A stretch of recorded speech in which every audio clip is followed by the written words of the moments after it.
Good afternoon, this is Kickoff on talkSPORT. I'm Olly Clink. How are you doing? I've got the former Liverpool and Arsenal winger, the jet setter himself, Jermaine Pennant, alongside me. So much on the way for you. Coming up, we're going to be across all of the latest transfer news. Newcastle look like they're about to get busy. There could be deals on the line for James Trafford, Anthony Elanga and João Pedro. But do those signings take Newcastle to the next level? We'll also chat about Spurs. They're in the Champions League next season, but they can't seem to attract any players. How damaging could that be as they look to rebuild again under Thomas Frank? All of that, plus we'll build up to Chelsea's last 16 clash with Benfica at the Club World Cup as they look to earn some more serious dosh. I mean, it's incredible how much they've earned so far. We'll also look ahead to England's under-21s who are battling Germany in the Euros final. Live on talkSPORT tonight. Here we go. This is Kickoff on talkSPORT.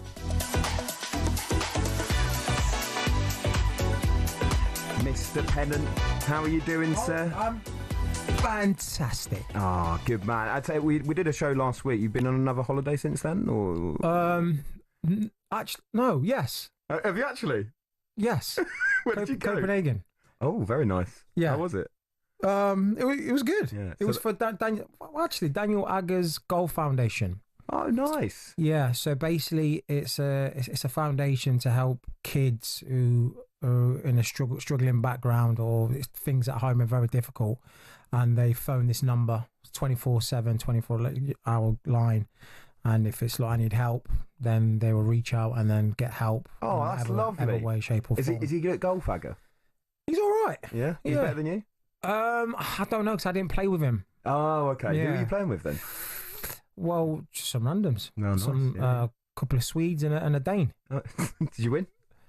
Oh, it was awful, man. Really? I played well, but Yeah. I was playing with like a 28 handicap or a 15. And yeah, it was. There's only so much one can do in a team of four. Yeah, and in terms of holidays, how many is that now this year? Is that, are we up to 50 yet? That's just for June, isn't it? Probably about 5. Great stuff. Well, it's great to have you with us. There's been a few developments in terms of transfers this week. We're going to get into them in plenty of detail today. But let's just talk about some of those stories. Starting with Brian Mbeumo. As we understand it, he is still set to go for a medical at Manchester United next week. So it is still looking like that one will get over the line. That will be in addition, of course, to Matheus Cunha coming in. It'll be over 120 million spent on both those players. And actually as well, Jermaine, we understand that after that, they're going to focus on trying to get a new number 9. So it could be a completely new front three for Manchester United heading into the new season. Given that they're getting those signings over the line, and also given that they don't have European football next season, what do you think the minimum needs to be next year for Ruben Amorim at Manchester United? Well, they can't do any worse. So I would say the minimum is they're not going to get in top 4, I don't think. So, 6, 7, try and get a European spot, slowly build up. I think that should be the minimum. Because at the end of the day, it's still Manchester United. I know they've been going through turmoil times, change of managers, players not being right for certain systems, and so on. Now, Amorim's got a chance of getting his way now, get rid of some of that deadwood, who I think, Garnacho, Rashford, Sancho, they look like they're all going, and a proper number 9 in Oyland who can score goals. That will put them in good stead. But they've still got a lot of work to do. So I'm thinking and saying, look, at some sort of European football, that is the minimum. You still think, even if they get those signings over the line, even if they get rid of some of that deadwood, as you called it, they still will struggle to challenge for top 4. Yes, but I say that because you've got to look at the whole of the pitch. The goalkeeper is a bit iffy. You look at the defence, it's not fantastic. It's very, one of the weak parts. The central midfield, they've still got the likes of Eriksen, Casemiro. They've not got youth and legs and energetic around there. So unfortunately, they're in a place where they need to build from back to front. Yeah. They need, a few players in each department. But what they struggled last season, yes, they got Bruno, but what they struggled last season is creating goals. And with these players that they're getting, they will get that. You mentioned the goalkeeper there. There has been a couple of links with Manchester United and Emi Martinez, who may leave Villa. Obviously, at the end of the season, he was kind of waving goodbye, and it seemed like he was going to leave the club. Is that a bit of a blow for Villa, do you think, given that he'd be going to a Manchester United side, as we've said, who don't have Europe? Villa are involved in Europe next season. All right, it's not the Champions League, but obviously it's the lure of Manchester United, of course. But would you see that as a bit of a blow for Villa too? Absolutely, because he's one of their star players. How many times we've seen him put in some great performances, clean sheets, great saves, not only in domestic but also on the international stage. And not only that, he's a character. He's like a second captain. You see him, winding up players, running his own troops, getting the fans on. So it'll be a big loss. We all know how important a good number one is. We've seen the top teams like Arsenal with Raya, Liverpool with Alisson.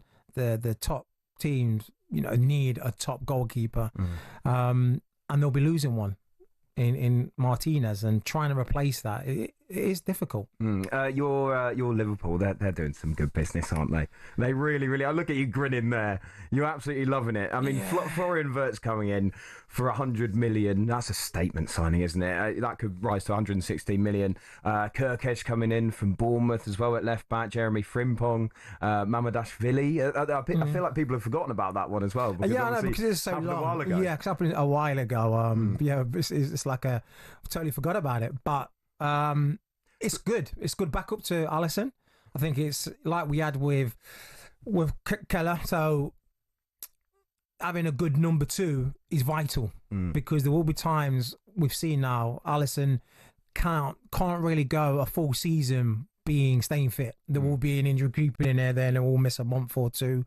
So having a good backup goalkeeper in the ranks is key. Did you see Man City the other night though? They were very good. They're looking good. Have we forgotten how good Rodri is? How much he does change that team? Do you know what I mean? I just feel like when you watch a Man City side with Rodri, and obviously he was missing for so much last season. Have we forgotten just how good they can be when he is in the side?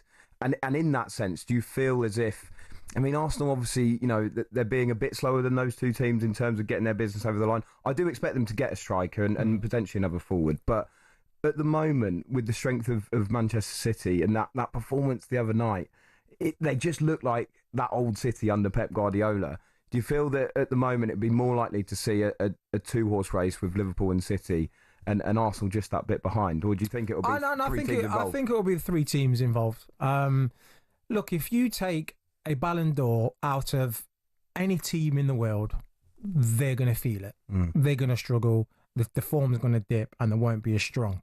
So I said this last season, when Rodri's back, Man City will be a lot stronger and a lot better, because what he gives them defensively, what he gives them to control the game, his tempo, is the best in the world at doing it.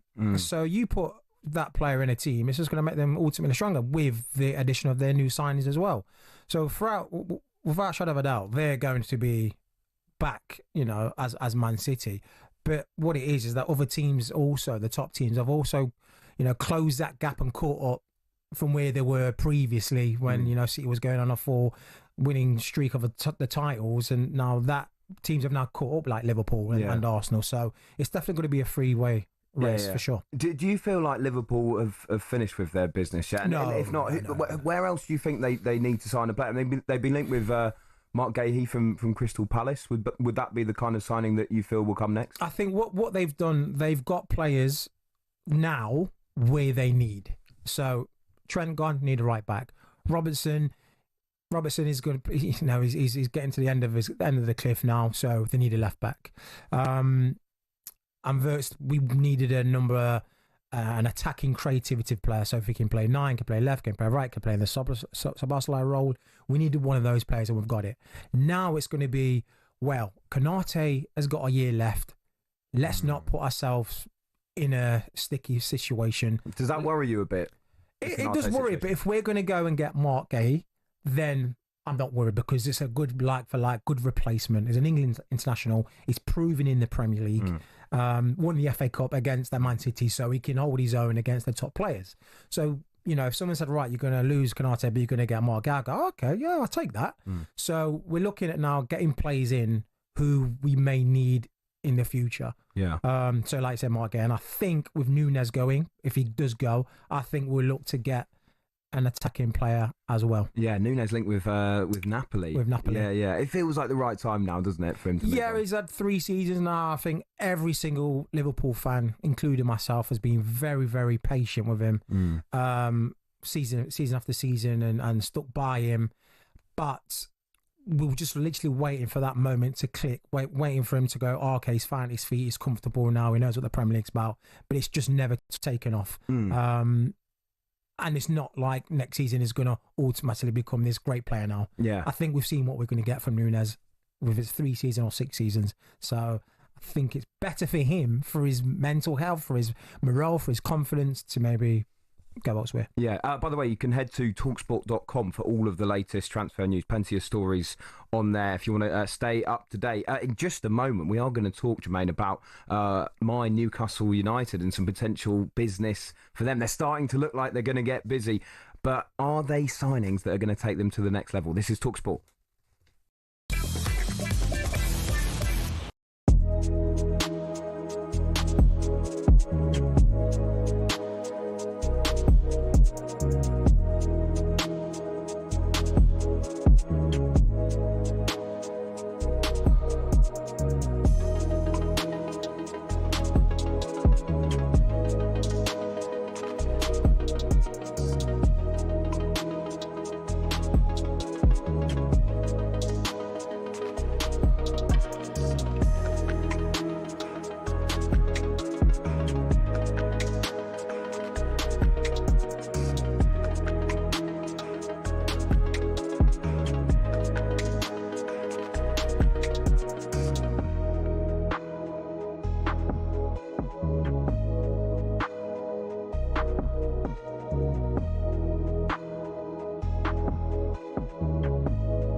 This is Kickoff here on talkSPORT with me, Olly, Clink, alongside Jermaine, Pennant. We're going to get stuck into Newcastle's transfer business in just a moment. First, let's get a quick update from the cricket. It's the first T20 between England women and India women. Here's Nick Ellaby.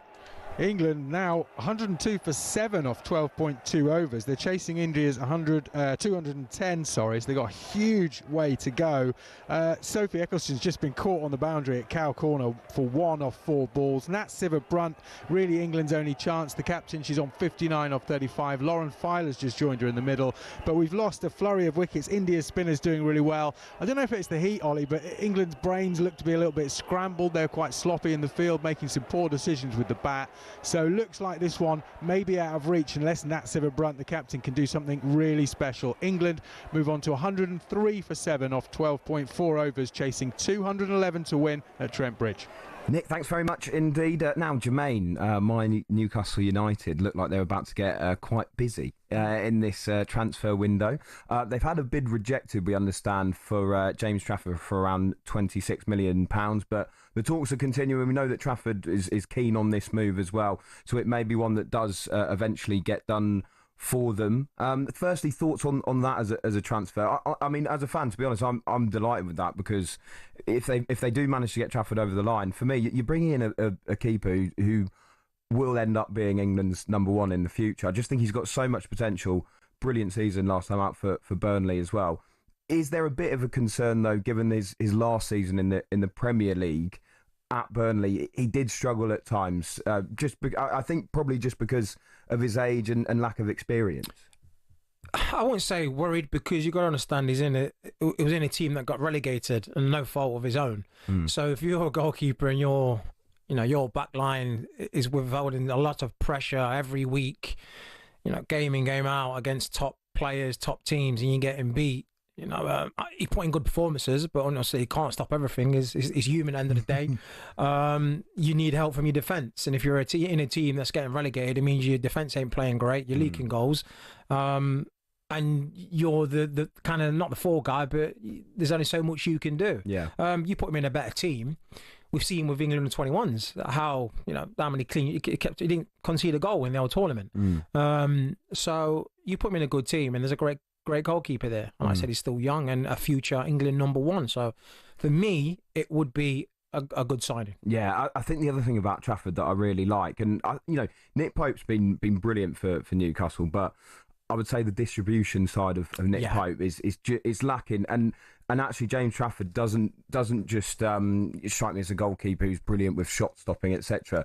It's that ability with his feet as well, which I think will be really exciting for Newcastle too. Some other links though that they've had. João Pedro, who we're hearing is actually going to be their top target for the summer. Brighton rate him at about 60 million. Obviously, he plays in that kind of number 10 role. He can play as a number 9 as well. What do you make of that? And actually, what do you make of that as a fee? £60 million for someone like João Pedro? Are you not having it? It's an interesting one, João Pedro. I wouldn't say, if for example, if Liverpool signed João Pedro, I wouldn't be, oh my God, amazing. It's not the signings that we've made. I've been like, oh, fantastic. Oh, I can't wait for these. But if you sign a João Pedro, I wouldn't be, like those kind of signings there. I'll go, okay, yeah, we'll take it. Yeah, okay. So to making their prime target, it's interesting. Are they? Do you think it's a bit underwhelming? Yeah. Are they looking to get rid of Isak for a replacement? Right, we don't do rumours on this show. Well, I'm just saying, why would the But he's a good player. But again, if you want to start making statement signings, I wouldn't put that as my first choice. Yeah, it's a bit of a tricky one though, because I know you're trying to wind me up with the old. I'm just reading between the lines. But I think it's really tricky though, isn't it? Because if you're coming into Newcastle at the moment as a forward, you're going to be behind Alexander Isak, which makes that signing, I think, really tricky, which is why they may be going for someone like João Pedro who kind of can play across. I also think the other thing with João Pedro is that it might give Eddie Howe a bit more versatility with the way he sets up. It might be that in games he can then ask João Pedro maybe to sit in a bit of a number 10 role, be a bit more creative. I feel like there were some games last season where they'd be behind and at times they try and change things tactically. It just didn't really work out. They just don't have the players in the depth to have that bit of creativity. Yeah. You're relying on Murphy and Harvey Barnes at times. Yeah, I feel like there were some games, and with all due respect to these players, but like they were chasing games and turning to the bench, and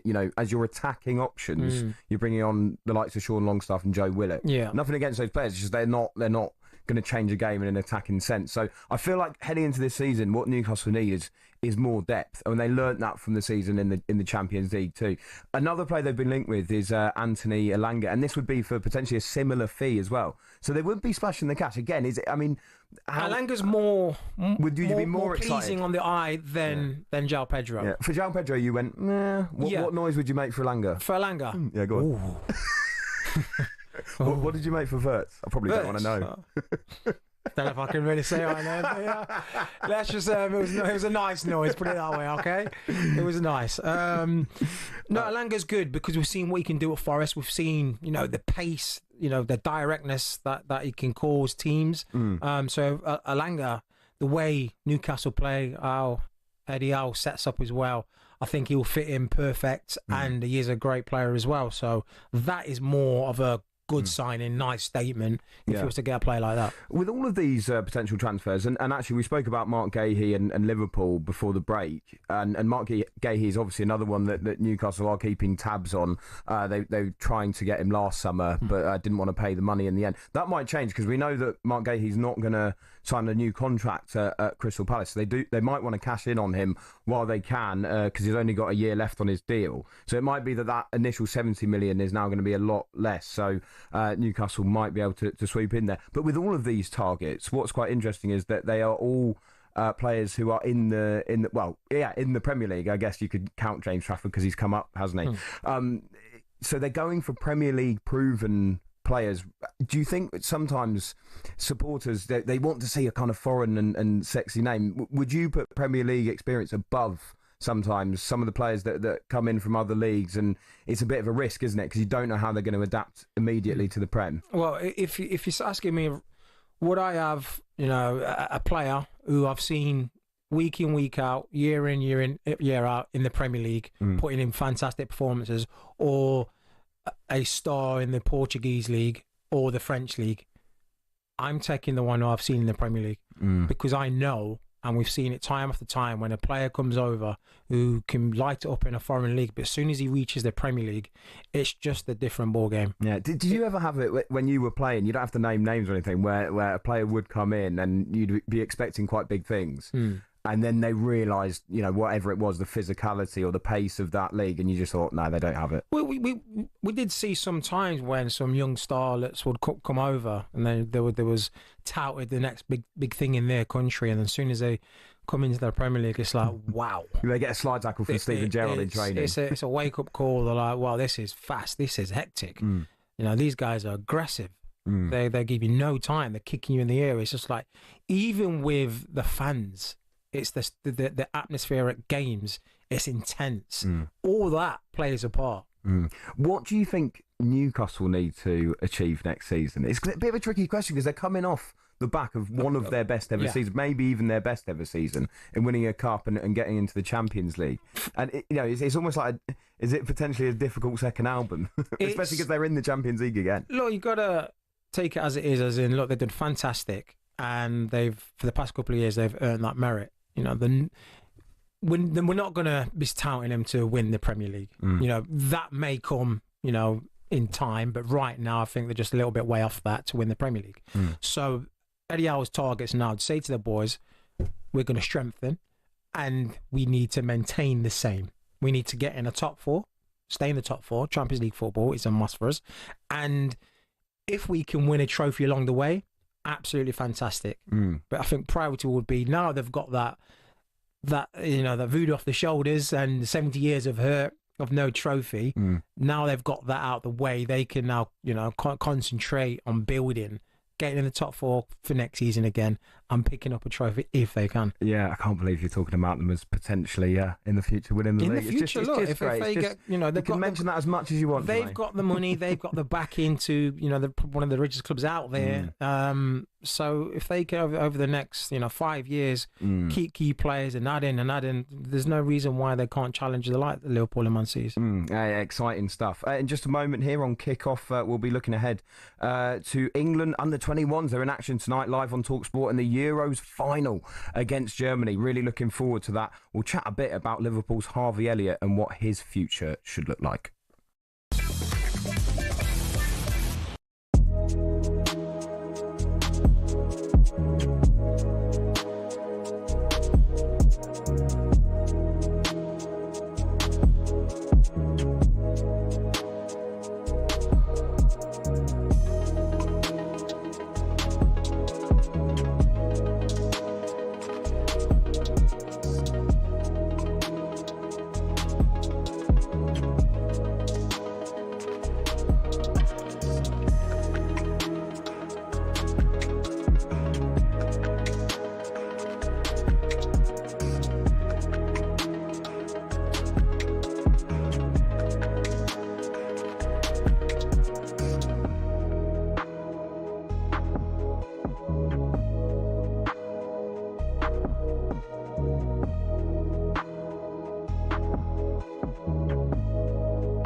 absolute banger this is, and the reunion of the century is just around the corner. We're giving you a chance to win a pair of Oasis tickets in Manchester on July the 19th. You heard that right. Oasis Live 25 is sold out, but don't worry, talkSPORT can get you in, and that's not all. Alongside the tickets, we'll put you up for a night in a hotel. We'll put $5,000 in your back pocket, completely tax-free. Listen up right now for everything you need to know and how to enter.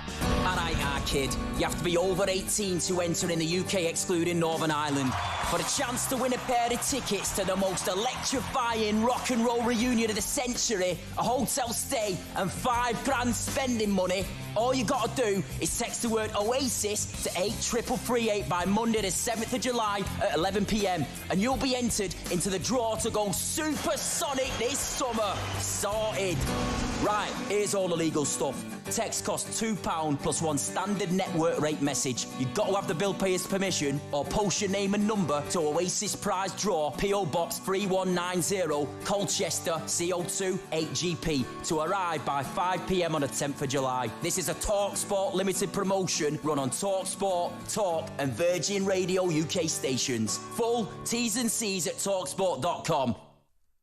You an Oasis fan, Jermaine Pennant? Not really. Yeah, more of a raver, aren't you? Not, I wouldn't say raver, but I'm partial to a little bit. You know, bit of just a party. in the summer. You like what's your dream playlist? Little IB for Classics one, or like, Well, it depends on the mood. Okay. It depends on the mood. Maybe we'll play a bit of it later. We can do. To that, we can do. The Pennant playlist. Looking forward to that. But coming up at 8 o'clock here on talkSPORT, we have commentary of the Under-21 European Championship final. It's England against Germany. Can the Young Lions do it again? It's disappointment, but ultimately success for England as they lose here on the night, but do go through. Going into the tournament, we look to, try and get through the group. That was the main aim. This game has been labelled as a Classico fixture by Spain boss Santi Denia. Every game England played, someone has stepped up for England. It's Anderson. It's destination Bratislava. England are into the semi-finals surely now of the Under-21 Championship. This is the next step, and by far the toughest step to date. We want to try and win it. We believe that we can. Elliott sprints into an infield position now. Central area, running all the way into the penalty area. What a goal! So explosive with the way that he moves and his end product. So he's, we're very lucky to have. One more game over the line, then they're going to be heroes throughout the country. The holders of the Under-21 European Championship will have the chance to retain their trophy. Do you know, I think probably most people will make England the favourites because of the way they've been playing, because of their resilience and the character. I've got a lot of belief in this squad. How together they are has been a testament to themselves, and it's good that they're getting the rewards that they deserve. Huge night for the Young Lions, and we'll bring it to you live on talkSPORT. Kick-off from 8 o'clock, all the build-up from 7:30 after me and Jermaine have finished here.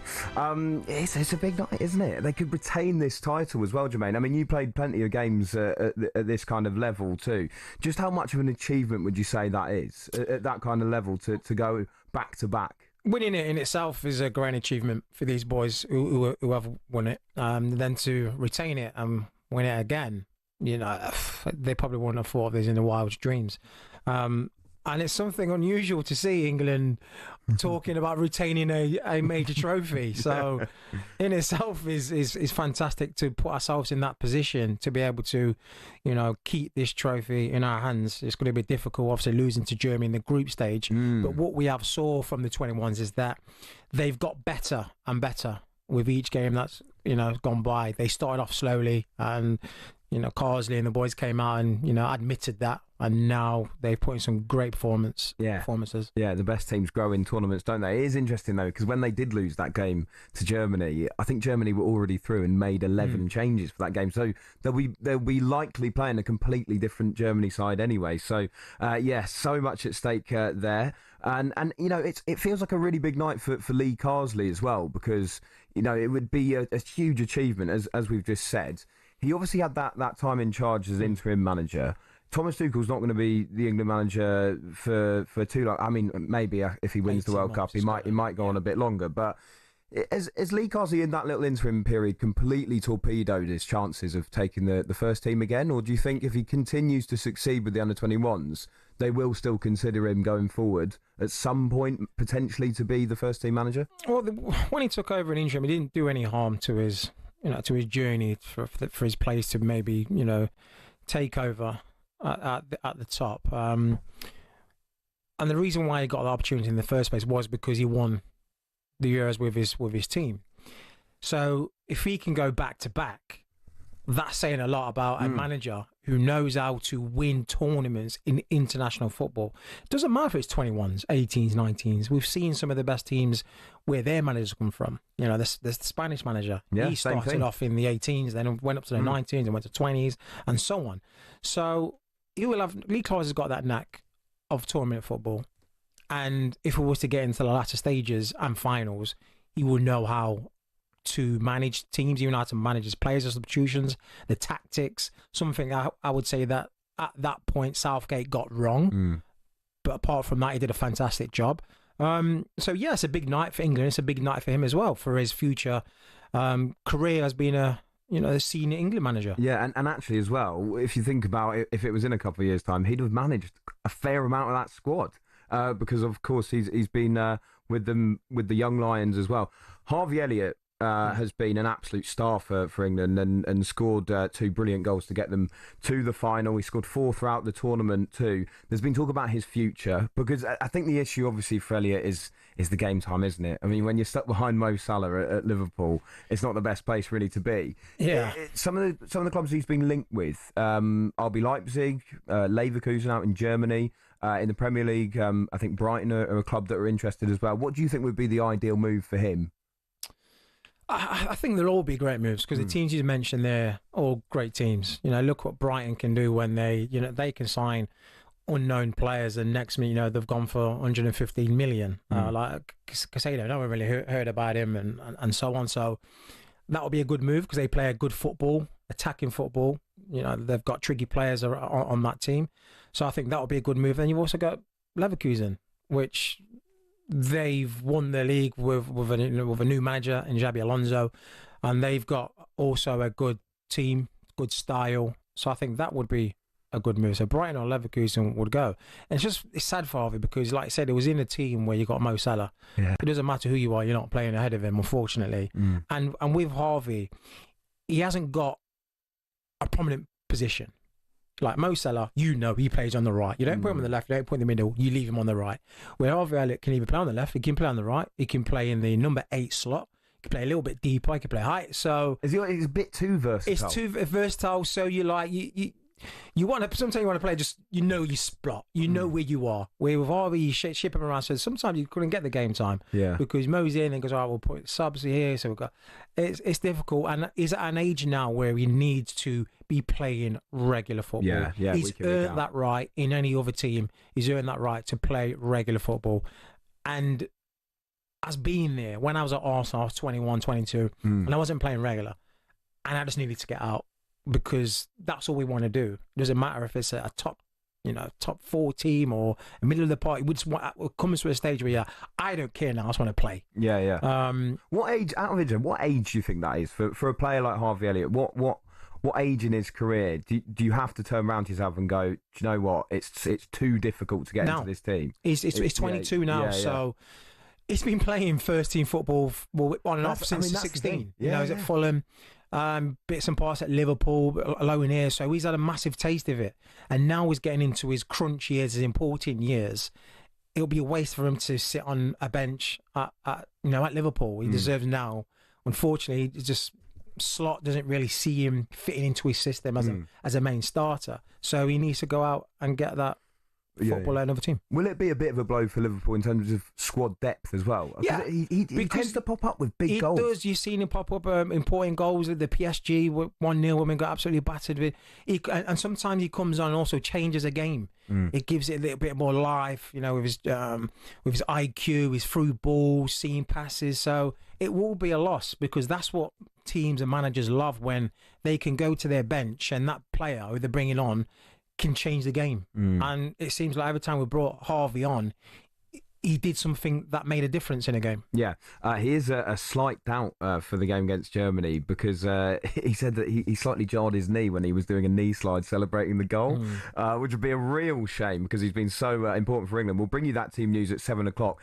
And the live commentary will be later on talkSPORT with Joe Shannon and former England under-21 Darren Ambrose. Big night for the young Lions. In just a moment here on talkSPORT, we're going to be chatting about Tottenham Hotspur. They've got plenty of targets that they're going for. They're in the Champions League next season. But it seems like all of these players that they're after want to go to other clubs. So is that going to be a bit of a problem for the new manager, Thomas Frank? We'll chat about that in just a moment here on talkSPORT.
Make it into the Pennant playlist, do you think? Chill on the beach. You know, it's not bad. It's all right, isn't it? A little glass of vino. Come on. Hey. We having rosé or? Yeah. You should see the head movements going on from Pennant. This is a man who's a regular at BC10 in IB. This is a beach club vibe, isn't it? All right. Oh, you're into it now, aren't you? You're loving this now. I'm feeling it. Turn it up. The sunglasses are coming out. Oh, look at this. Oh, yeah, beach vibes. Oh, we're having a party here at talkSPORT. This is Kick-Off with me, Olly Clink, alongside the king of the party, Jermaine Pennant, with his sunglasses on. Earlier on today, the British and Irish Lions claimed their first victory on Australian soil by thrashing Western Force 54-7. Here's how it all unfolded on talkSPORT. Their first tour game on Australian soil. It's the British and Irish Lions playing the Western Force in Perth. Pollock's got it back and he's barreling his way forward. Up and over the 22. Keeps going. 5 metres out. Can he get the offload away? Yes, he can. Thomas Williams will score for the Lions. A brilliant indication of just how good a talent Henry Pollock is. How can we not talk about this guy when he does things like that? Daly and Tuipolotu out to Mac Hansen. Returns it back in field. And Gary Ringrose will score for the Lions. Now there's a pile-up because there's a lot of bodies in a very small area and there's a bit of push and shove. Hansen is now making his way to the 22 and gives to Alex Mitchell. And the Lions scrum half will round things off. And that is that. Western Force 7. British and Irish Lions 54.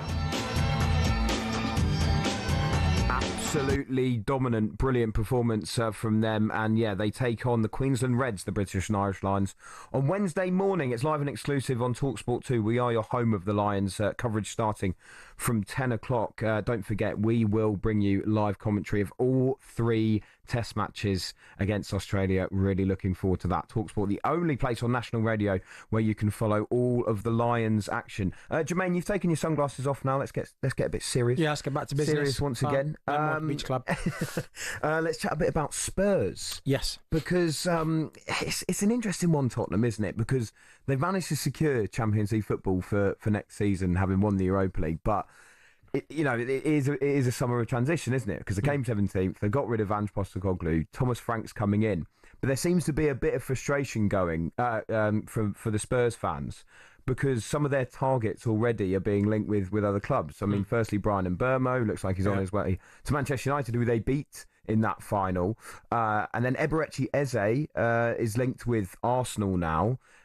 You can see why it's starting to get a bit frustrating for Spurs. Why do you think it is that they are struggling to attract these players to come over? Well, if they've got better options, then it's simply they're going to choose those. So you got a lot as Arsenal. Arsenal in a lot better place than Spurs are at the minute. Second 3 years in a row, Champions League football 3 years in a row.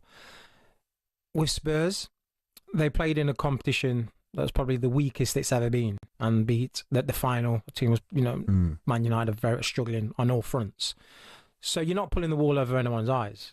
Just because you've got Champions League football, it doesn't mean your club is in a great place. Your club's going to be challenging for major trophies next season.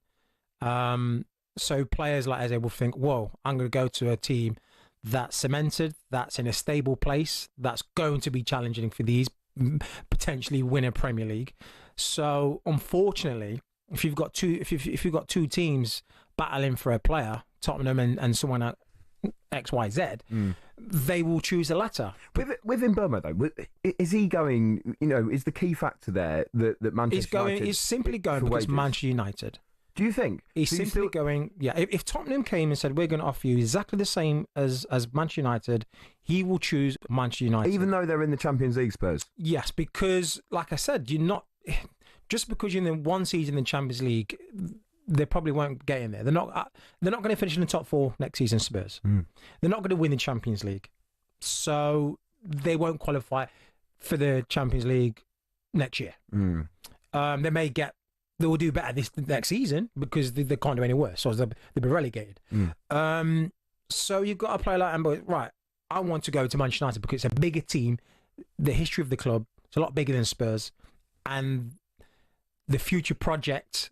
They've had a conversation probably seems a lot better than what Spurs can probably offer me. Is there a sense as well, if you're playing that situation, where you're looking at that move to a club like Manchester United and going, I could be the one that sparks the rebuild of this club? Do you know what I mean? Yeah. Brian Mbeumo, when that deal eventually does get done, knows that he is going to be heading to a Manchester United side that desperate. Absolutely desperate for more success. How enticing is that as well as a player? That you can go there and actually be that main man who's going to turn things around. Well, he would have saw that Mateus Cunha's gone there. So he's seeing, they're on the rebuild. They're looking to change things around early. Because that deal was done early. They're going for him now. So he's going to be thinking, I'm definitely not going to be the only signing this season. So this could be the start. That small snowball effect, that if I come now, another player comes in, then we start getting, back on our feet again, and then more signings. I think you can think, I've been starting this project, and once he'll be classed as one of those legends if they do get back to where they were. So that in itself is appealing. And like you said, Manchester United are known for serial winners, in major trophies. So that is... Also, you can't take that away. No one can take what Manchester United are and what they have done, and it's just a matter of time. All it's down to is spending. It's just a matter of time of spending and getting the right players in, and they will be fighting on all fronts. The other player we've mentioned is Abere Eze, who Arsenal are now linked to, which, it's even more of a frustration for Spurs fans, isn't it, if their North London rivals are trying to get in there. And surely Arsenal is the better move. They're a club that we expect to be challenging again for the league. The only thing you could say is, with the amount of competition, Arsenal, you think about the fact that Eze, like Spurs are 10, you've got Odegaard in that position. Okay, he can also play on the left, but, they do have the likes of Martinelli there too.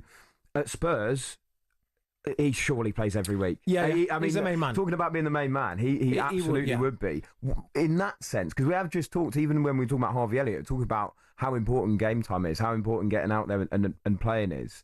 Is there any sense that Spurs might be the better move for Eze just because of that sense that he would be playing every week and he could be the star of that Tottenham team? I think he has a lot of belief in his own ability. So he will be going to Arsenal. If he was to go to Arsenal, I'm sure he's going to think, I'm not going there as a bit part player. I'm not going for squad depth. I'm going there as to be the main starter. Well, no, Saka's probably the main man, but I'm going there to be no one's understudy. I'm going to be a 13 player, and I'm going to be starting week in, week out, and it's my right to earn that. But it's all about where do you play him. His best position is probably that little 10 role. Do you think it suits Arsenal? Because if you put him on the left, he's not a winger like Saka. He's not a winger like Martin, who play that system that they play in. Get down the byline, cutting in, crossing, and getting past players. Eze's that guy in the middle. We just dress past players, gets on the ball, quick little nice passes off the ball around the box, can score goals, and that's kind of where Odegaard plays. Does it feel a bit strange because of that? Well, a little bit, but you got to think it's always good to have competition. And is the system going to change a tad if Eze was going to come in, or are they going to give Eze the opportunity to be the main guy in that number 10 role? To be fair, Odegaard's the captain. That's the thing. Because Odegaard at times last season, I think, he was pretty inconsistent in quite a few games. But like you say, he is the captain on the pitch, so that's why we can talk about that competition between Eze and Odegaard. But it just seems less likely because surely you play your captain. Well, you can play as where Odegaard currently plays, and then you can drop Odegaard a little bit deeper, and you're only playing them one defensive midfielder with Declan Rice. They've got enough of those though, haven't they? So it's all about how he tweaks it and how he plays them all together. But it'll be interesting. Yeah, it really will. I'm so interested to see what they would do with Eze, because I think you're absolutely bang on about the fact that yes, he can play on the left, but he's not that kind of runner that kind of suits Arsenal in that respect. Of course, he'd be giving them something different too, but I do find those links quite interesting. It would be a lot of money as well, 6-8 million. Also, just very quickly, what would it mean for Kai Havertz? When you really think about it, right? If they brought Eze in, you've got Odegaard in that 10 role. I know Havertz plays at the number 9. Right, let's imagine the world, because I think they will get this done. They get a number 9 over the line, right? So Kai Havertz isn't going to be playing up front, and then you've got Odegaard and then Eze, and Eze surely at least going to be the first or second option to play the number 10 role. You've got plenty of midfielders in the back. So what happens to Kai Havertz? If they was to get a number 9, I don't think Kai Havertz will be the starter. No. I think he may start a couple of the games at the start of the season, but then once that number 9, who they bring in, finds his feet, gets settled, I think then he will be the main number 9 striker, and Havertz would be the sub and bit of squad depth. Interesting stuff. In just a moment here on talkSPORT, we're going to get stuck into Chelsea. They take on Benfica tonight at the Club World Cup in the last 16. So I'm going to ask Jermaine, what's more important, winning the Club World Cup or the FA Cup?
Good afternoon. Hope you're enjoying a sunny Saturday. This is Kickoff here on talkSPORT with me, Olly, Clink, alongside Jermaine, Pennant, former Arsenal and Liverpool winger, former Billericay winger as well. Is that right? No. Let's erase that from the history books. Okay, we'll take it off your Wikipedia, mate. Yeah. Plenty still to come for you this afternoon. In just a moment, we're going to chat Chelsea. They take on Benfica tonight at the Club World Cup.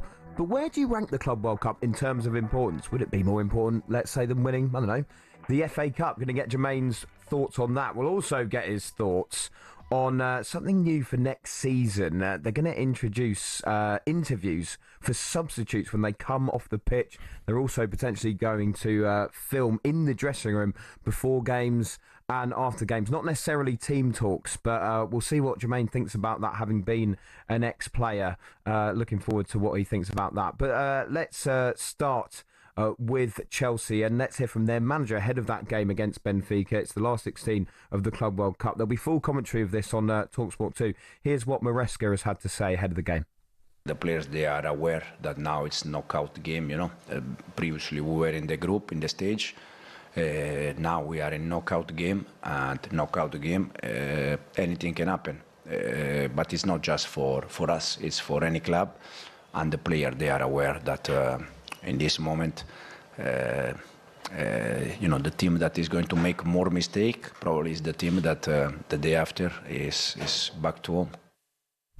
There we go. Enzo Maresca, delighted to welcome in talkSPORT reporter Ian Abrahams, who will be covering the game.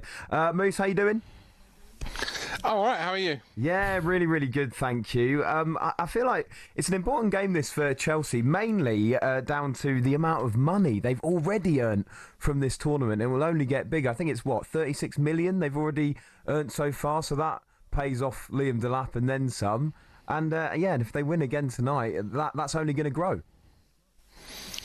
Yeah, I think that's what it's all about, isn't it? It's all about the money. I mean, you look at the crowds. The crowds haven't been amazing. I mean, this game is being played in Charlotte tonight, where previously I think the attendance for a game there was 34,000 in a stadium that holds 75,000. So, half full stadiums. The heat has been the massive factor over there. I mean, Benfica played Bayern Munich. They won 1-0. And the temperature there was something like 97 to between 97 and 100 degrees. Now, I mean, you look at some of the games, they've been suspended because of the threat of lightning, or because it's been too hot, and the cooling breaks. You look at next summer in the World Cup that's over there. It doesn't bode massively well. When at best the interest in this tournament is not great. I mean, obviously for the World Cup, you'd think it'll be slightly different, but you can't stop the heat, and the heat over in America is definitely a problem. I watched a game the other night in Washington between Alain and Wydad, and the temperature there was in the 90s or late 80s, early 90s, and you could see the players were visibly struggling in the second half of the game, and at every opportunity when a player went down injured, players came to the touchline to get water. So there's nothing you can do about the temperature and the heat. That it is what it is. But unfortunately, it's not going to help the European teams, and whoever wins tonight will then take on a team from Brazil, either Palmeiras or Botafogo, and you think that the heat would be more preferable to teams from South America than it would be to Europe. The game's on at 9 p.m. English time. What time will they be kicking off over there? What's the time difference? Time difference is 5 hours behind, so it's going to be 4 o'clock in the afternoon. Yeah, so that's going to be roasting. So I mean, the temperature is, I looked it up earlier, and it said that it's going to be overcast, so not even sunny, but overcast. So it's going to feel really humid and muggy. That's the worst. That's when the temperature will be around 31 degrees, maybe 34, 35 degrees. Yeah, so that's the thing. So when I played in Singapore, when it's humid, it feels like there's no air in the air. You can't breathe. You're trying to gas that little extra bit of oxygen to fill the lungs, and nothing's there. So, and also on top of that, this is the end of this. We're coming into pre-season time for the English team, for Chelsea. They've been playing, full season, and to play in these conditions, I told you what, it must be knocking for 6. This is going to have a big effect on their start of the season, without a shadow of a doubt. Moose, it depends which way they go, Jay, because it doesn't matter which way you go. Well, no, it does, because if you think that the players now will just carry on into the start of the season, they should start well because they're all up and running. But then it will hit them later on in the season when they're absolutely whacked. Or, as you suggested there, if they give them the holiday after this and then don't start coming into the teams until end of August, beginning of September, then there is the possibility the teams won't start well. So it could have a double effect on it. But you're right. I mean, either way, it's not ideal. And you know, for as many people I've spoken to in the game who think this is a good idea, this tournament, and bear in mind this is the first one, so you've got to kind of roll with it and hope it develops in slightly better ways. But for as many people who told me they think this tournament could go on and become a really good tournament, there are probably more people that are telling me this is just a really completely terrible idea. Yeah, on what basis are people saying this is a good tournament for the players or the teams? The money? I mean, yeah, but that's not for the players. That's more for the team. That's for the owners that they're getting it. The players are getting their same salaries. They're not getting an extra 30 million. I think it's the teams. So it's beneficial for the club, but not for the players. No, but I mean, when did we stop? When did we start? Or when did we stop caring about player welfare? I mean, you know, how many games is too many games? I mean, I remember Rodri, before he got injured at the beginning of last season, saying that players are playing too many games and, you know, they're likely to get injured and they may even go on strike. Well, I don't think that's going to happen. But I'm kind of caught in two stools in this. If you're a footballer, you know, it says on your passport what your job is, professional football, so go and play football. But then there is also the fact that, you know, you can't play every single game. If your team are playing 70 or 80 games in a season, add the international on top of that. You know, if you're somewhere like Brentford, or Palace or West Ham, where you're not in Europe, you're only playing 38 games, you might have 3 or 4 cup ties or what have you. We might have lost Moose there. See, he's been on radio too long. That's what happens. You need a break. Sometimes you need a break. You need a rest. Yeah. You know, it happens. You get tired, fatigue. You know, international. That was Moose's Club World Cup. Yeah, he just needs a break. Just break. Moose has just gone on his summer break. But like I was saying, the players need a break. The players need a break. And if you've got a car, you don't just continue driving. You take it for a service. Otherwise, it'll break down. Yeah. Moose has finished his break. He's back. He's back. We're no difference to, you know, we need a break. We need a service, as in chill, recovery. Otherwise, things will start going. You know, the engine might go, your wheels will pop here, your brakes might fail. Hence why you take a car for service when you use it. And the mental side of it. I Exactly. mean, you know, we're not just talking about, you know, physically running up and down. I mean, the heat in America is during this tournament for most of it has been, you know, punishing. It really has. And you know, I've also noticed tonight they think there might be a thunderstorm, so you know the game may be suspended if there is a thunderstorm, and then that just makes the game even longer. But it's also the mental side of it. I mean, you know, some of these players, let's say, you know, some of the Chelsea players or the Man City players who, you know, this time last year would have been at a European Championship, that had played a whole season before that. You know, they've gone on, and I know people are going to listen to this and say, oh, but, you know, they're being paid £200,000 a week or whatever it is. They should be able to play ridiculous.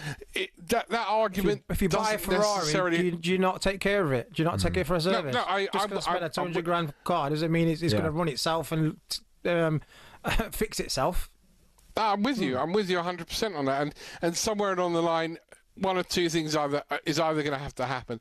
There's either going to have to be less fixtures and less competitions, which I would say to you now is never going to happen, because FIFA are never going to say, oh, we'll just bin this because it hasn't worked. UEFA are never going to say, well, we'll cut down the Champions League because FIFA have got their tournament. Nations League, etc. So that's not going to happen. So the only other thing that can make all of this now workable is for football clubs who are in all these tournaments, the likes of your top 6, 7, 8, who might qualify for a World Club Cup at the end of a season, is to have absolutely massive squads.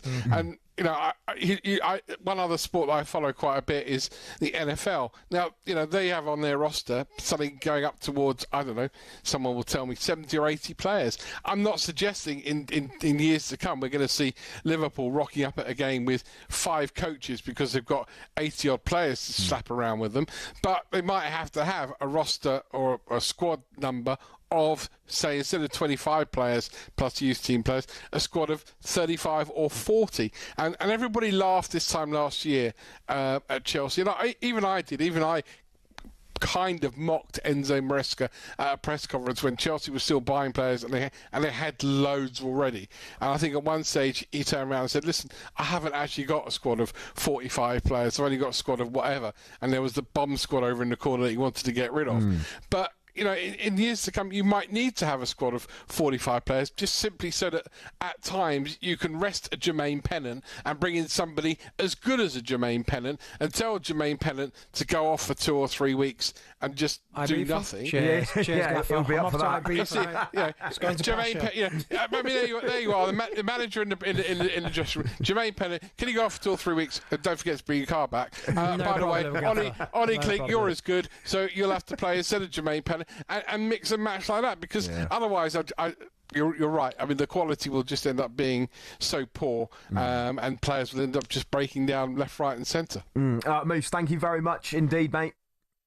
Cheers, no problem. There we go. Ian Abrams. I wonder how he'd operate in that heat. By the way, that could be an interesting sight if he was out there over in America. Just very, very quickly before we break, Jermaine, as well. I was listening to Drive the other day with Andy Goldstein and Darren Bent.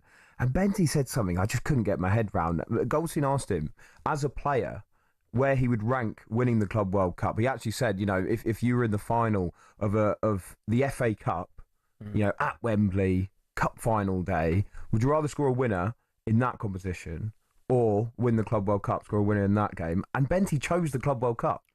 I think Benty's lying. I think he knows. FA Cup all day long.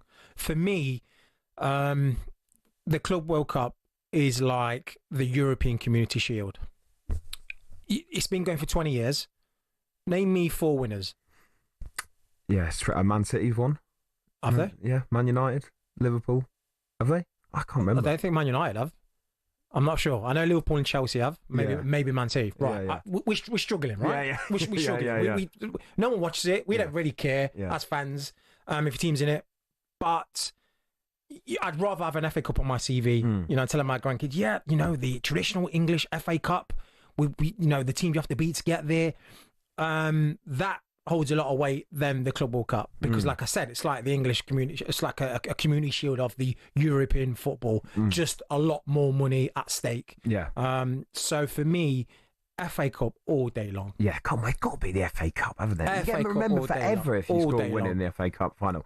And a man with an FA Cup win on his CV, Scott Minto, will be part of the commentary team tonight on talkSPORT 2. He'll be alongside Nigel Adderley for that last 16 game. Kick-off at 9 o'clock, Chelsea against Benfica. Right, in just a moment here on talkSPORT, we're going to have a chat about some changes next season where the substitutes will be interviewed as they come off the pitch in the Premier League. There's also going to be some cameras in the dressing room as well. Should that all remain behind closed doors? Do fans really even want to see that anyway? We'll talk about that next.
liking this tune as well? Saw you getting. Now we're getting. Yeah, now we're getting better. Now we're vibing now. Had a couple glasses. Oh yeah, big time. Glasses of vino. Now we're vibing. Yeah. And Sonny's back on. Yeah. Oh yeah, here we go. This is Kick-Off here on talkSPORT. Jermaine Pennant next to me doing some questionable dance moves. Sean on the text, by the way, on 81089, he said the players have holidays in their contract. Like Joe Boggs gets 28 days a year. Is that a question? Do they? Yeah. Well, we have end of the season, so that's from just June, taken as June until the start of the season. Yeah, that part is free. Yeah, but then it's interesting, isn't it? Because we've just said there, Chelsea just had to go straight out to this straight tournament. out. Yeah. And then if they have a bit of a pre-season, I mean, it's mad, isn't it? Like, it's just that is genuinely non-stop for some of those players as well. When you think as well about they played obviously in the Conference League last year. And they were flying all over the place, weren't they, as well? And I know they had different teams in it, but they were going out to, Kazakhstan. And, I mean, Enzo Maresca, his air miles have been rocked up. He's probably in the best lounge in the business, every airport. We've got free flights galore, hasn't it? Yeah. Now, Jermaine, something I wanted to ask you about. There's going to be some new broadcast rules next season in the Premier League. It's all part of a £6 billion 4-year domestic TV deal with Sky and TNT. But they want to bring in touchline interviews with substituted players. This is all inspired, by the way, by American sports broadcasting. They do this a lot in America. So the subs will come off. They have a little period to cool down. So it's not just going to be, cheers, it's been pretty good. No. But what do you think about that as a former player as well? No. Right, first of all, I'm going to talk that American sports and football are two different things. As in the fans, the passion, the hostility, not the same. You know, you've got all mixed match with their fans and everyone's we don't have that over here. It's war. We go into war when we're playing football. As soon as we cross that line and it's heated, you don't really get that over there in their sport. So they can come off the pitch or whatever the sport is, off the court, and have a chat and go, we did try the best, but next game we're gonna probably do a little bit better. I missed that hoop, but thank God Steph Curry was there. Are they Irish over in America? In Boston. That's the Boston Celtics, isn't it? Yeah. So I can't see that working here. If you sub him, just imagine you subbing Bruno Fernandes off at 60 minutes. He's going to be losing his rag. Yeah. If I was to get subbed at Stoke, for example, and then put Tony Pulis would put Ryan Shine on, I'll be effing the blindness. Then why are you bringing this guy on? No disrespect to Ryan Shine, he was a centre back, and for some reason Tony Pulis put him right wing because he was quick. He had a throw.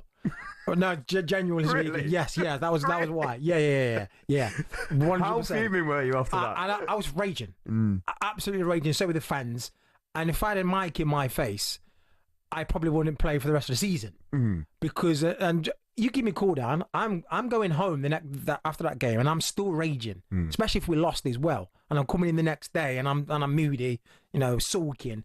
So I can't see this working here. Yeah. I can't see, just imagine you're getting spanked 3-0 by Liverpool, and then someone's got a mic in your face saying, how did that go for you? I thought it was quite well. We're losing 3-0, but it's okay. It's just not going to work out.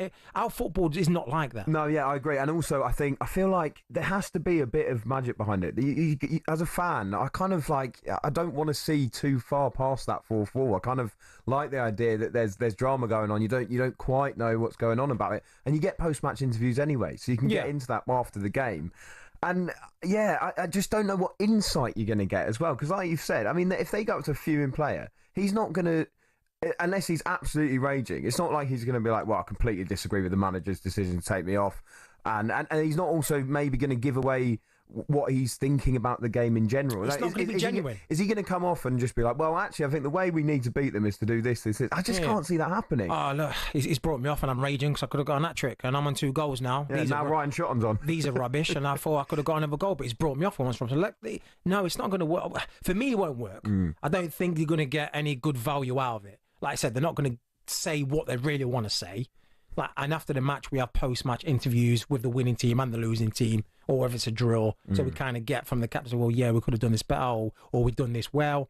So I thought it'll be interesting to see how they work it, but for me, leave it off. Yeah, there's also limited dressing room camera access. So this isn't going to be manager-team talks, because I think you actually do see this sometimes in rugby over here. You sometimes see within the dressing room, even at times during a team talk as well. But in football, they're not going to do that just because obviously they'll be talking about tactics and things like that. But once again, I mean, it's just this kind of fly on the wall situation. Is this all right? I'm not saying it's all right. I think doing it sometimes, not all the time, and it would show you, if your team loses and you're angry, and then they screen into when they're walking in the dressing room, and you can see which players are throwing boots in their shirt and shouting, and that passion, that may be a good little watch, because they're feeling the same as me. So, or the happiness of when they win, how they're buzzing about it, who's clapping and who's dancing and all. Sometimes that will be good as well to share that with your team. But again, just only small snippets, not every week, every time. So I mean, to be fair, I think it would be 2 home games a season for each club, and it would be things like celebrations in the dressing room, that kind of thing. Or disappointment in the dressing room. Like I say, if it's going to be 2 a season, then I'm for that. It's actually quite funny though, because there are a couple of clubs like Arsenal, like Manchester City, who've already had this kind of exposure with those documentary series that we've seen, and they might actually turn around and resist this, because I think after some of those documentaries came out, some of the clubs were there going, I kind of wish that bit hadn't gone out, or I kind of wish... but that's a big period over a season. If you're doing 2 games out of the season, then you can, 2 games. Let's just get it over and done with. Don't say anything today, boys. Cameras are on us. Well, that's the thing. I just don't... I'm not quite sure what kind of insight you're going to get. And it just all feels a bit gimmicky to me. Yeah, it's a little bit gimmicky. But again, if you're getting honest... expressions and honest how people are feeling and emotions, then just for the 2 games out of a 38 game season, then let's have a butchers. We'll carry on chatting about this in just a moment. Give us a call on this though, 03717 22 You might be pretty excited by it. You want to hear from the players coming off the pitch. You want to see into your club's dressing room. For me and Jermaine, I don't quite see this working, and I'm not too excited by it as a fan as well. This is talkSPORT.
like this one.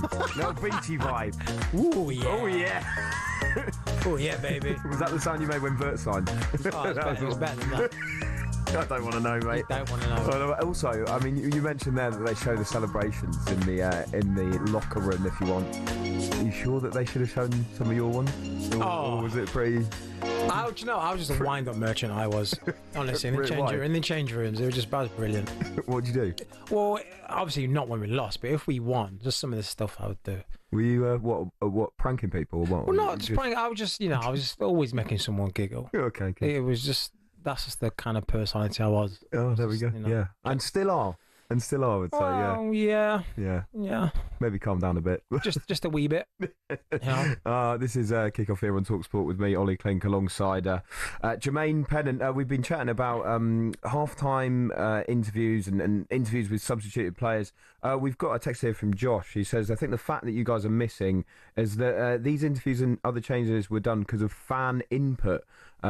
Sky hadn't made the effort if they hadn't verified that it's what fans want. There were fans of NFL games saying that they wished they had that kind of coverage in the Premier League. Yeah, but I mean, that's just a select group of fans, though, isn't it, who like NFL? Yeah. And I'm not sure every Premier League fan does want these kind of interviews. Absolutely not. Again, NFL, NBA, that kind of coverage and how they operate is totally different to English Premier League football. What do you think about half-time interviews then? Because actually that is something I think I remember back in the day on Patrick Vieira did one upon the first one in 2022. Oh, really? He did the first one to do it for Sky Sports, a half-time interview. Yeah. Look, with a manager, there's no difference to after the game. You're just getting half of the game analysis from the manager.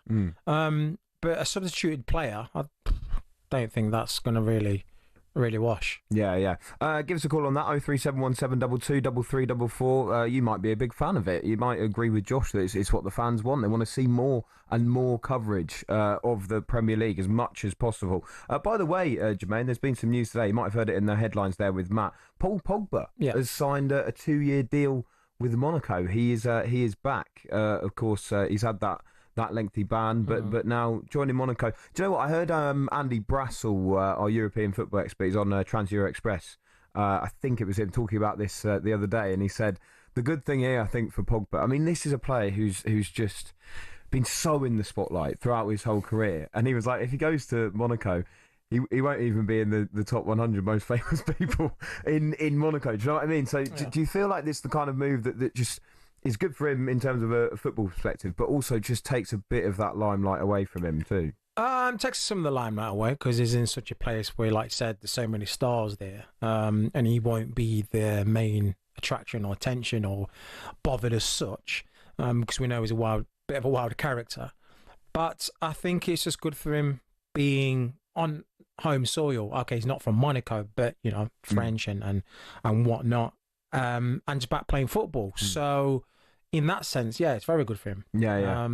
And let's see if he can settle down and show us the star that he was when he plays for France. Yeah. Do you think he can recreate that? Reignite that such kind a of gap in football as well. How it's going to take a while. It's going to take a while because that's a lengthy time away from match fitness football. You can do all the training in the world for years and years and years, but if you're not playing competitive football, you will lose a little bit of that match sharpness. That's why we do pre-season. That's why we have matches in pre-season, so we can tick over. So it's going to take him a little while to get up to speed, but I think once he does and he's happy, he should, kind of show a little bit of signs of how good he can be, because we all know the French league isn't crazy competitive. But yeah, Monaco will be trying to close that gap to PSG and the Marseilles. Yeah, finished third in Ligue 1 last season. It's amazing, isn't it? Because it will actually be the first time Pogba plays in Ligue 1 as well. Yeah, because he was at Manchester United as a youngster. So there we go, on a 2-year deal for Monaco. We've been chatting a bit about the Club World Cup. It's PSG against Inter Miami a bit later. Lionel Messi, of course, taking on his former club and now the European champions as well. I mean, I know we've been talking about the Club World Cup generally too, and I just feel that the thing for me that makes it seem like such a gimmick as a competition as well. It's not just the kind of money that FIFA have pumped into it as a massive carrot for the big teams to play their best players and make it seem like a bit of a spectacle. It's the way that Inter Miami qualified for it. They basically they didn't actually do anything in terms of winning something to get to the Club World Cup. They're essentially just in it because they have Lionel Messi. I think FIFA said something like they had a consistent season. I mean, Southampton had a consistent season, lads. Do you know what I mean? That's how ridiculous is that? The consistencies of being poop. Yeah. I'm sorry, Southampton. I'm only messing. No, it is a bit of a gimmick. It's like, okay, it's not a good tournament. It's all about money. It's let's get as many famous people involved and create as much money as possible. Yeah, you talking about Soccer Aid there, or are you talking about the Club World Cup? Or both. Let's see who we can get in, and FIFA, we're going to get a lot of money, and also we're going to give a nice big portion to teams as well to participate. For me, it's like I said, it's a cross between a professional ballers league and the Community Shield. Would you do a bit of ballers league? Well, I got asked to play in it a few times, but I just couldn't make it. Oh, really? Why not? Yeah. I just see Troy Deeney get sent off in your first game. He's running around like a tractor, wasn't he? It's like watching Clarkson's farm out there. Like a bulldozer, just like running through people. Bless him. Yeah. Just going back to Messi quickly. I don't know if you heard this. Did you hear Piers Morgan talking about his world 11, his all-time 11, and he left Lionel Messi out? I mean, he loves Ronaldo, of course, Piers Morgan, because he gets to interview him every now and then. But I mean, you can't leave Messi out of your all-time 11. But the reason why he didn't, by the way, it was his case was, if you look at someone like Ronaldo, he went across and did it in all 5 different leagues, whereas he was like, Messi was only as good as he was because of the team that he was in at Barcelona. But that's just ridiculous, isn't it? Yeah. It's ridiculous. You've seen him single-handedly almost win the World Cup for Argentina. Conveniently he left that out, by the way. Yeah, left that one out. And you've seen him play against the top European teams, not only just in the Spanish league, in the Champions League, Man United, Liverpool, all these big teams, and dominate and absolutely tear them apart. Chelsea. So for me, you only have to watch him to put him in your 11. Yeah. Don't worry about he's only done it in Spain or he's gone in Miami. You put him in any team, and you saw a glimpse of when he was at PSG. There's only so much one player can do, but there was Neymar as well in that team, and Mbappe who did at PSG couldn't really. It didn't, for some reason, didn't work, but he was fantastic still. His numbers were ridiculous at PSG, at Barcelona, at Miami. So he's one of the best players ever to grace the field. What's amazing as well with PSG is actually when they got rid of all those stars, they've now had the success, and they're such an amazing team, aren't they? They're like genuine. They're so good to watch as well, and like I fully deserve going on to win that Champions League last season. I know we were chatting earlier about obviously Liverpool and wanting to retain that Premier League next season. I feel like one of the bigger disappointments of last season, there weren't many, let's be honest, for Liverpool. Obviously, they lost in that League Cup final. FA Cup was never a priority. I think by that point, they'd realised we need to kick on and just open that gap up to make sure we win the league. Played a really weak team against Plymouth. But the Champions League, they lost to the eventual winners, but they did go out early in that competition. How much would you like Arne Slot to prioritise the Champions League, or do you think it's more important to retain that Premier League?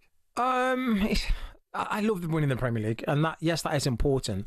But I think the Champions League hurt a lot of Liverpool fans because personally, I think that was the 2 winners out of that game. Either one of them. It was like the final too early, wasn't it? Yeah. And I think the format as well was ridiculous. How Liverpool, you top your group, the top the league, and end up playing PSG, who scraped through the top 24 and 22. The format was a bit ridiculous, but nevertheless, you got to be the best to be the best. And I think, like I said, they only lost on penalties to PSG. They should have really won it at home. They had opportunities to win that game. But next season, I think they will try and do one better and put that aside. Double on the cards then? I would like to see a double of some sort. Okay. Of some sort next season. That's the challenge for Arne Slot, is it? Yes. And I wanted to retain the league. Yeah. I wanted to retain the league because we're put in a great position to do so. Yeah, that would be some achievement, wouldn't it? He'd have won more than Klopp if he does that as well. Yeah. Incredible. That's within brilliant. his first 2 seasons. Going to be tough though, with the way Man City is strengthening and potentially Arsenal as well. Just a moment here on talkSPORT. We're going to chat England women. They're building up, of course, to the Women's Euros, which starts very soon. They're taking on Jamaica in their final friendly, so we'll look ahead to that.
This one feels like day after the night out, do you know what I mean? Just having a little chill by the pool. By the pool. Oh, yeah.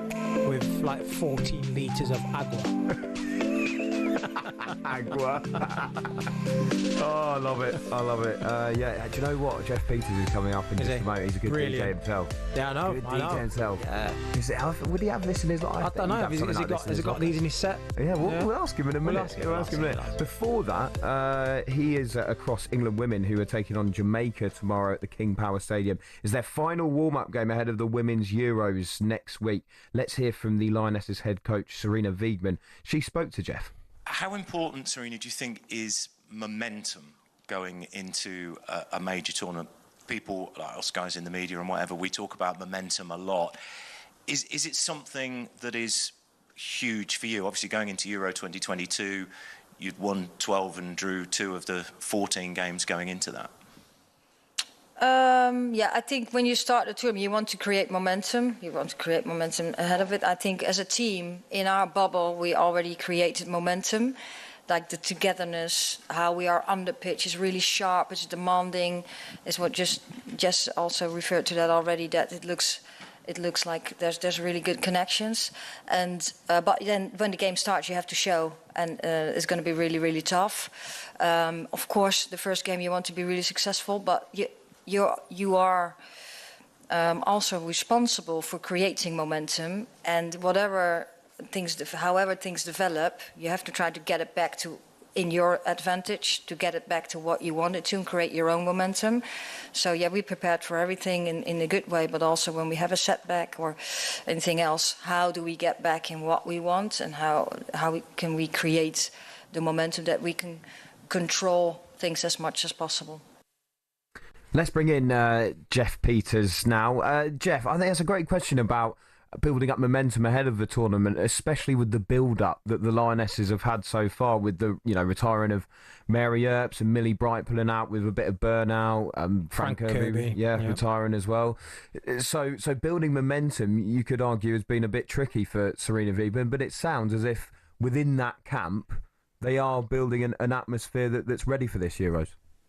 Yeah, it's a different. They're going into this in a different place to where they were 3 years ago, when, of course, they won it on home soil. As I mentioned there, the previous 14 games going into that tournament, they'd won 12 and drawn 2. In the previous 14 games going into this tournament, they've won 7. They've had 4 defeats in that. So they've had a few little bumps in the road, a few little setbacks.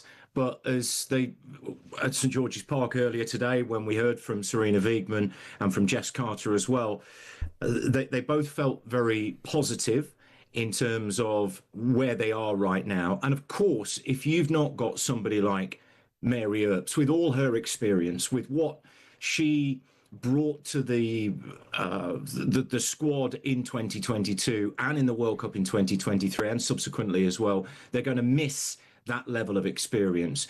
And the same with the likes of Fran Kirby, who was part of that squad in 2022.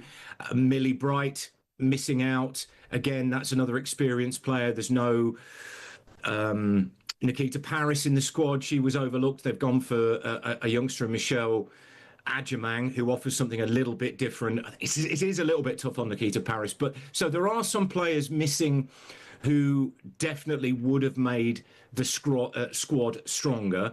I don't think they are quite in as good place as they were 3 years ago. And they've got the group of death as well that everybody's talking about. You know, they've got 2 extremely good sides in France and the Netherlands, who are 10th and 11th in the world rankings, and Wales as well, who I think are 30 in the world rankings. But again, that's a local derby, if you like, in international terms. So it's a tough group for England. So let's see what kind of character they've got over the next month or so.